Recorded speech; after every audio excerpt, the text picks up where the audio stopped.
Hey friends, Peter Fasciano here. Welcome back to my series on the Canon M6 Mark II. In today's video, we're going to be talking about time-lapse. There's two different ways that you can shoot time-lapse on your camera. One of them is utilizing your time-lapse movie mode on your actual movie mode. And the second one is using your intervalometer using your photo mode.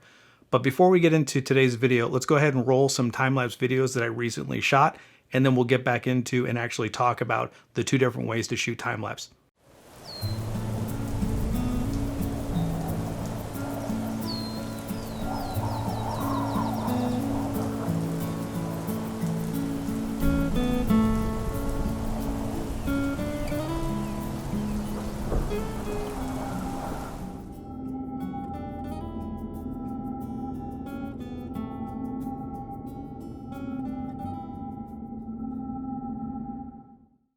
All right, so all three of those time lapses were done using the time lapse movie mode in camera.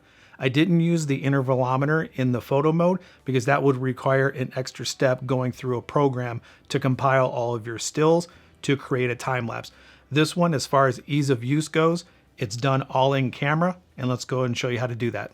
Okay, so the first thing that you want to do is make sure that your camera is set to the movie mode or the movie icon. Go ahead and press your menu button. You're going to be looking at your camera icon, number 1, time-lapse movie mode. It comes disabled. So just click on time-lapse movie mode. When you select OK, it's going to present you with 4 different options. You have scene 1, which is fast-moving objects like cars and people walking. Scene 2, something like clouds moving, like you saw in those time lapses that I just shot.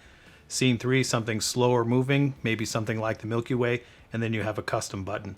Whichever the scene that you're going to choose, you end up having some options. So I'm just going to go scene 2, the cloud movement. You're presented with the intervals in the shots.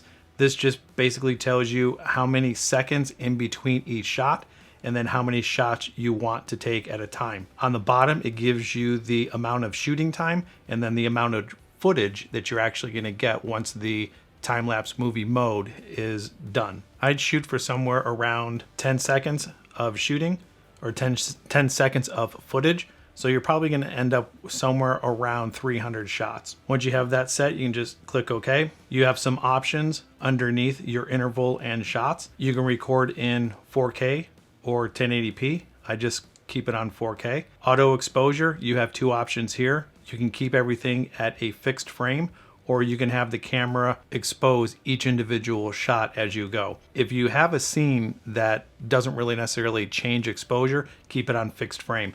If you have a dynamic scene where the clouds are moving in front of the sun and you're constantly having scenes change, you might want to change your camera to automatic and select each frame, so that way the camera will do those changes for you. For the most part, I've never really done much of anything other than keeping it on fixed frame. So you can mess around with this and figure out which one works best for you. If you want to save battery, the screen auto shut off can be enabled. If you want to just watch every time your camera takes a picture, just make sure that your screen shut off is disabled and you'll be able to see everything that's going on. Once that's all set up, you're ready to take your test shot.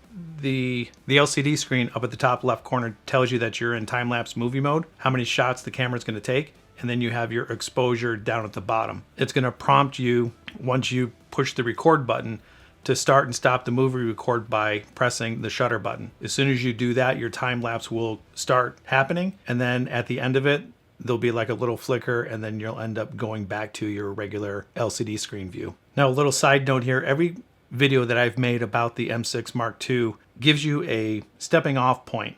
I'm not getting in depth too much. I just want to kind of introduce you to the features, and then since everybody has their own individual shooting style, once you get into the actual program, you're going to start to realize that you can change a lot of the things that you need to, and they might not necessarily be reflected on what I'm presenting. So just keep in mind, everybody's workflow is a little bit different, so it might look different to you as you compose your shot and choose which scene that you want to actually work on. All right, so looking back at the individual scenes itself, you also have the ability to go to a custom mode. Once you're on the custom mode, you're presented with the same menu options, but this time you have a little bit more freedom with your interval and the number of shots. So if I'm selecting my number of intervals, I can go anywhere from 60 minutes down to 1 second. My number of shots, I can take up to 3,600 shots. And based on my battery life, this will give me 3 days worth of shooting, and it will come out to 2 minutes worth of footage for the time lapse. So you can go into each one of these scenes and figure out what's the maximum and minimum interval and number of shots simply by messing around with the individual menu items. So max interval 30 seconds, max number of shots 240. So you have just about 2 hours, 8 seconds worth of footage. And every time you change anything that's up at the top, you'll notice that the amount of time it takes to shoot the time lapse and the amount of actual footage you get will change. So this is always easy to understand exactly what's going to happen when you're shooting your time lapse. So now the last part of this is dealing with your intervalometer. Now on your intervalometer, the intervalometer needs to be accessed through your photo mode. So you're going to change your camera to M, AV, or TV, or priority, and you'll be able to access your intervalometer. I'm just going to keep mine on manual. Again, hit the menu, and you're going to be in camera icon, and you're going to scroll over until you see your intervalometer, which is on camera icon number 6, or menu number 6. Once you have the intervalometer, select it, enable it, and you're able to set your details just like you did with your movie mode. But the exception to this one is the camera will not process a movie after the pictures are taken. So you have to go to an additional program to compile all of your stills to actually compose or create a time lapse. So for ease of purposes, the intervalometer, even though you do have more freedom to do and manipulate your footage, it requires that one extra step. So if you are only looking to create something in camera, then the time-lapse movie mode is going to be for you. All right, everybody, I hope that was pretty easy enough to follow. And I've got to be honest, when I first did my first time lapse, I was a little bit apprehensive. I thought it was going to be a little bit more difficult than it actually was. But once you get everything set up and hit that record button, super simple, just let the camera do its work. Now, you don't have as much freedom as you do when you're doing an actual stills time lapse, but if you're looking for just ease of use, this is definitely the way to go. Now, from the time lapses that I did, I added some sound effects and I put some motion into the post-processing with Premiere Pro just to spice it up a little bit to make it look a little bit better. By no means am I a time-lapse person in any way, and I don't think these time lapses were that great.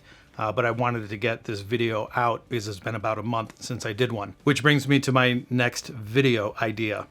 I'm getting really close to 1,000 subscribers. So what I thought I would do is do a giveaway. So as soon as I hit 1,000 subscribers, I'm going to go ahead and do another video, and I have a special item that I'm going to give away. So this brings me to the end. Just like, subscribe, share this, turn on the bell notification. If you're not a subscriber already, please consider subscribing. It helps me out a lot. I'm trying to get to that 1,000. Never thought I would ever be able to say that or get to that. So help me out if you want. All right, so I'll see you guys in the next video.